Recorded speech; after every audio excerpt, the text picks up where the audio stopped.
Para desocultar. Para sumar. Para saber. Conversación. Charla. Diálogo. Por suerte. Ahora por suerte. Conversaciones. Y vamos a ponernos al día porque venimos atrasados, tenemos una clase atrasada de historia. Por eso hoy jueves tenemos al profe Manu Vila. Buen día, profe, ¿cómo le va? Buen día, David, ¿cómo andás? Bien, acá estamos en este día importante, ¿no? Sí, un día complejo, sí. Un día muy complejo. Importante. Sí, muy importante, con una adherencia bien importante al paro nacional. Bueno, y nosotros estamos acá para amplificar voces y, bueno, ir también siendo parte de la historia, profe. Exactamente, y bueno, un poco en relación con lo que está pasando hoy, con las peleas que se están dando en todo el país, la idea es meterse un poco, ir a hacer una serie de programas hasta el 25 de mayo, un poco charlando el tema, que bueno, que tiene que ver con cómo es el origen de nuestro país, uno de los orígenes de nuestro país, y sobre todo poner sobre la mesa el tema de la soberanía, ¿no? Así que bueno, un poquito sería la idea, entrar un poco en tema. Bueno, muy bien, vamos, metámonos. Y bueno, para hablar del 25 de mayo de 1810, de la Revolución, tenemos que contextualizar un poco la época, un poco cómo terminó el siglo XVIII, ¿sí? Y cómo hubo un cambio de época justamente, se dieron una serie de hechos, de revoluciones, de procesos, y por lo menos el mundo occidental, Europa y Estados Unidos, fueron parte de profundos cambios sociales y económicos, ¿sí? Sobre todo con el ascenso de lo que se puede decir de la burguesía al poder en los distintos, va a dar el inicio, ¿sí?, del acceso al poder de las distintas burguesías en los países occidentales. Y bueno, y eso no va a ser de manera ni pacífica ni gratuita, ¿no? O sea, muchos historiadores como Hobsbawm plantean que hubo un proceso de doble revolución o triple revolución en el mundo occidental. A eso nos referimos a la Revolución Francesa, nos referimos a la Guerra de Independencia norteamericana, ¿sí? Y también a la Revolución Industrial inglesa, ¿sí? Son tres procesos, cada uno con su propia lógica, ¿no? Que bueno, que le van a dar un contexto, ¿sí?, al mundo occidental, al mundo atlántico, que era el eje estratégico de esa época, el océano Atlántico, ¿no? Esa conexión entre Europa, África y América, ¿sí? Le van a dar forma al mundo moderno, casi al mundo que conocemos hoy, al mundo occidental que conocemos hoy. Okay. Por un lado, en Inglaterra la revolución industrial, ¿sí? Va a haber un proceso que se va a dar en Inglaterra desde, por lo menos, fines de la Edad Media, principios de la Edad Moderna, ¿sí? Un proceso económico, un circuito económico que va a dar origen al nuevo modo de producción, ¿sí? Va a dar origen a un modo de producción capitalista, ¿sí?, que va a ser todo el circuito productivo y comercial alrededor de las telas de algodón. En la zona de Manchester, ¿sí?, de lo que hoy es la ciudad de Manchester, van a empezar a surgir los primeros talleres, ¿sí?, de hilo de algodón, de tela de algodón y producción de prendas de algodón, ¿sí?, que bueno, que van a, por primera vez, ¿sí?, van a empezar a tener un proceso en serie, ¿sí? Bueno, y va a empezar a surgir lo que fue la fábrica mucho después, ¿sí? El origen de la fábrica, ¿sí?, en el mundo. Bien. Bueno, y eso va a tener muchos elementos que van a tener que ver con el circuito comercial y productivo y la política internacional inglesa en el mundo. Por ejemplo, la materia prima, el algodón, con que se hacían esas prendas, van a venir del sur de Estados Unidos, al principio de Estados Unidos colonia y después del Estados Unidos independiente, ¿sí?, que se produce algodón que se producía con mano de obra esclava. Por eso era materia prima muy, muy barata, ¿no? Claro. Y después, bueno, la producción con esa materia prima, la producción de hilos de algodón y de telas de algodón, con una mano de obra súper barata, mano de obra infantil. Bueno, todo lo que vimos la vez pasada ¿no?, que luego van a terminar en los reclamos del movimiento obrero, ¿no? Sí. El 1 de mayo, sí. Que lo exactamente. Vimos sí. Entonces, materia prima muy barata, con mano de obra esclava, mano de obra también muy barata para Claro, producir. jornadas interminables de trabajo, Interminables, ¿no? exactamente, bien. Muy bajos costos, mucha plusvalía, ¿no? Bueno, va a surgir la plusvalía, ¿no? En esos pequeños talleres, en esas pequeñas fábricas, y bueno, y va a haber un cambio del modo artesanal al modo industrial de producción. Eso va a ser un invento inglés, ¿sí? Y bueno, y esos sectores, ¿sí? De fabricadores, de fabricantes, de burgueses, en el tiempo van a ir tomando lugares políticos y sociales muy importantes, en el Parlamento inglés sobre todo, van a empezar a impulsar leyes importantes, muy importantes, para ellos, ¿no? Para sus intereses, que van a modificar prácticamente el campo inglés, van a generar una gran expulsión de campesinos pobres del campo a la ciudad para poder tener mano de obra muy barata. Bueno, se van a dar toda una serie de políticas y se van a ir copando el aparato político, van a llegar hasta matar por primera vez un rey, a Jacobo II, con la Revolución Gloriosa, ¿sí? En 1688 estamos hablando, ¿sí? Okay. Bueno, los ingleses se van a dar todo un proceso y vamos a terminar, ¿sí? En fines del siglo XVIII, en 1780, 1790, con una Inglaterra ya copada por estos intereses, ¿sí? Esta burguesía, algodonera, productora de telas, ¿sí? Que va a necesitar, de la mano de la política internacional inglesa, copar mercados, ¿sí? Porque va a tener una cantidad de mercancías producidas y va a ir a la búsqueda de mercados. Y bueno, los ingleses, ¿cómo que los conocemos históricamente? Como piratas. Como piratas, vio muy bien. O sea, en la Edad Moderna se dieron en el siglo XVI, XVII, ellos inventaron la piratería justo a los franceses, pero ya a fines del siglo XVIII, justamente para conseguir mercados, para imponer estas materias primas, bueno, se dieron una política imperial y de conquista, claro. ¿Sí? Fueron la conquista por lo menos del Océano Atlántico, ¿sí? Esa va a ser la política inglesa, por lo menos a fines del siglo XVIII. Bien. En paralelo a esto, ¿qué va a suceder en Francia? También a fines del siglo XVIII. Bueno, la famosa Revolución Francesa, ¿sí?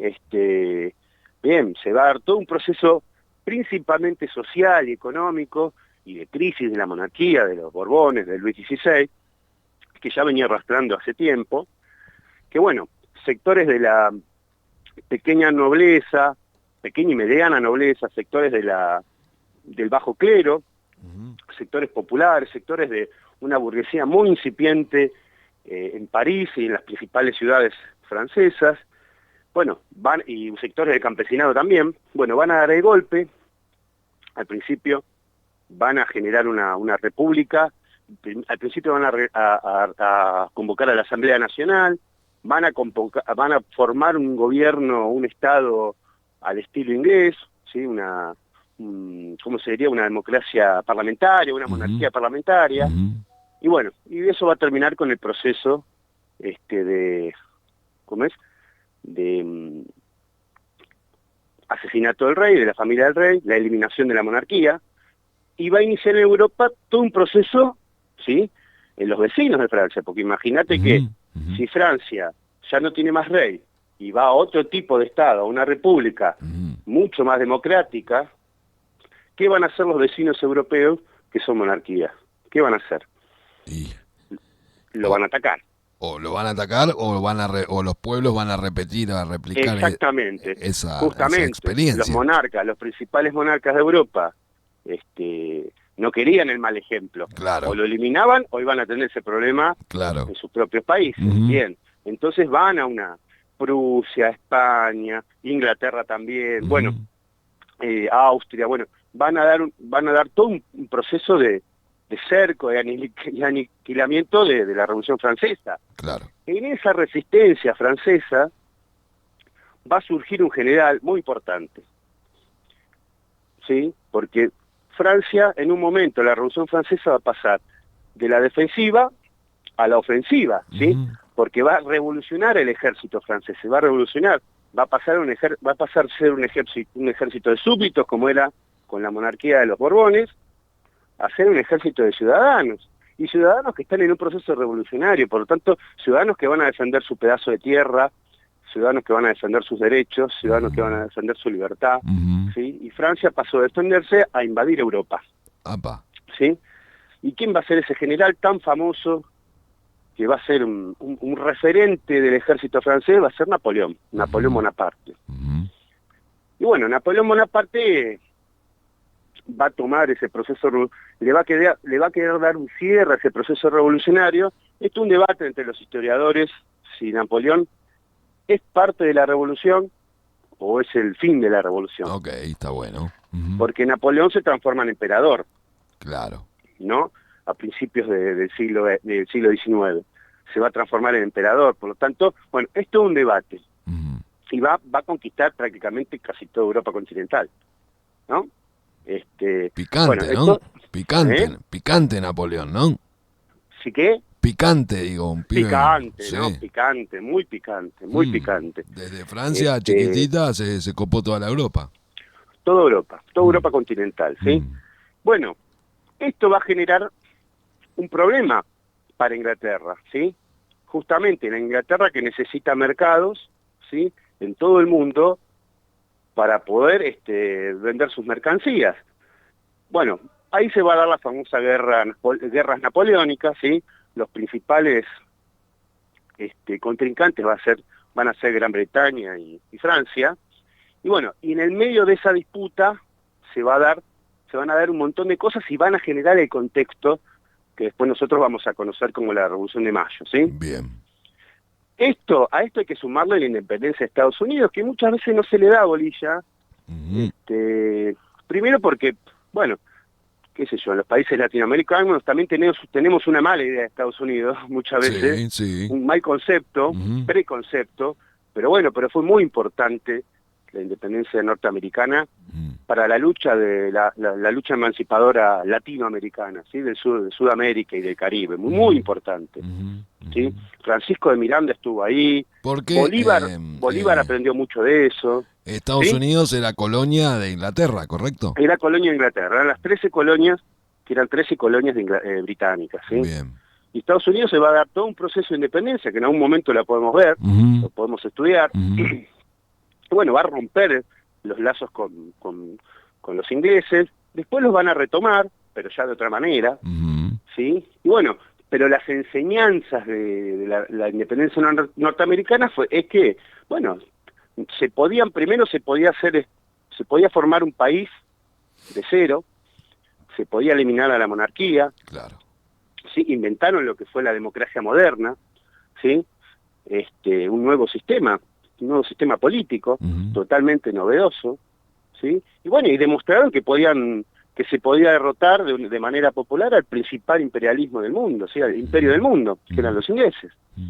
O sea, fueron muy grandes enseñanzas, ¿sí? Se dice que Mariano Moreno, cuando lo vimos la otra vez, uno de los libros de cabecera de él era el libro de Washington, ¿sí? La historia de Washington sobre la independencia de Estados Unidos. Claro. O sea, fueron muy grandes, muy importantes las enseñanzas, ¿sí? Por eso hay que también tomarlo en cuenta. Sí. Aparte porque es América, ¿no? Estamos hablando casi del mismo continente. Claro que sí. Bien, esos tres procesos, ¿sí? Van a dar el contexto, ¿sí? Político principalmente, y económico también, por el tema de la revolución industrial, en el occidente y en el Atlántico. Bien. Va a haber una batalla muy importante, donde justamente va a participar España, va a participar España junto a Francia, junto a Napoleón, contra los ingleses, ¿sí? En la batalla de Trafalgar en 1805, donde van a ser derrotados y los ingleses van a prácticamente, gracias a la victoria, van a poder manejar el Atlántico como se les cante, ¿sí? Justamente para esto que hablamos de nosotros, de conseguir mercados, ¿sí?